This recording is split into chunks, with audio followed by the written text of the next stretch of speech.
The world is a calm place when America is strong. Cartels are behind all of this. They are working with Chinese companies, chemical manufacturers to pump fentanyl. Why is it so hard to just close the border and be stricter on who we let in the country?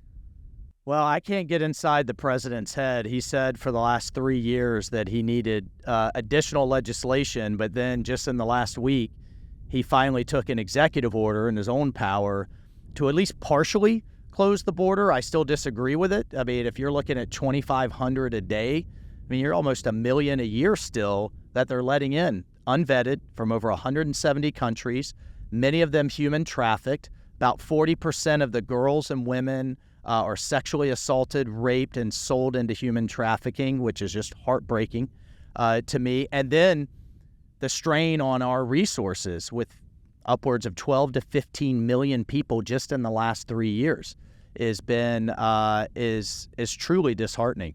So, yeah, and I think the piece that really kicks me is, every time I talk to a homeless vet or I talk to any veteran that's not getting what they need, I talk to a teacher that her classroom is maxed out.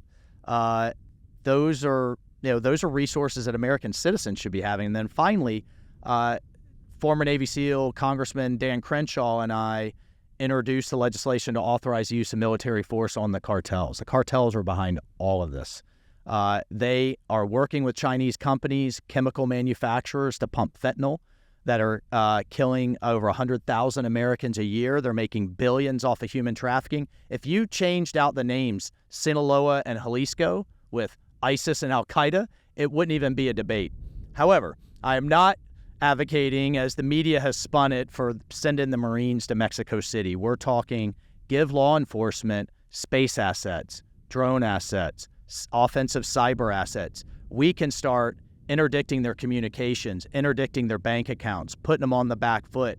And if they're afraid of a hellfire flying through the window in the middle of the night, and that keeps them up all night, lest they can plan and operate against us, I'm okay with that too. And we know from Plan Colombia how to take down cartels. We took down the Medellin cartel by, with, and through the Colombian government. I think we can do the same.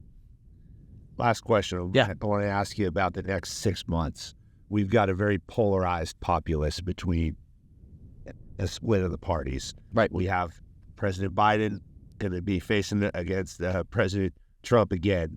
And how are we as a country going to remain unified? Because regardless of who wins, that leader is going to have to stand up and unify this country if we have a shot. Well, I'm not going to sugarcoat things. I think, I think if you've got another 5 years of Biden, it's going to be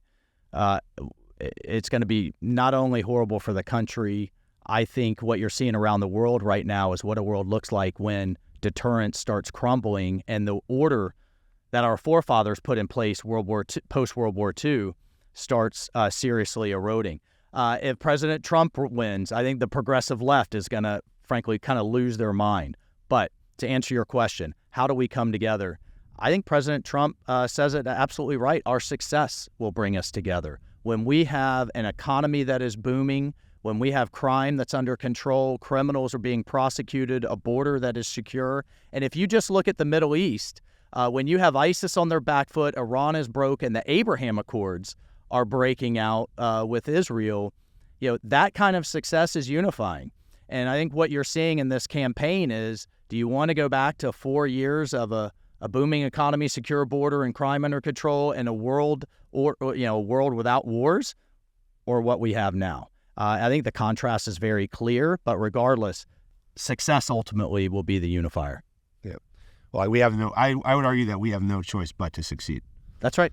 The world is a calm place when America is strong. And one of the reasons that I'm so passionate about getting more veterans elected, not just to Congress, state legislature, city councils, mayors, is, if we were all willing to die together, both sides of the aisle, then we could come together and roll up our sleeves and take the tough votes, the tough solutions that we need to move the country forward. We've declined. We talked about this before. 75% of the Congress were vets in the 70s, 15% by 2018.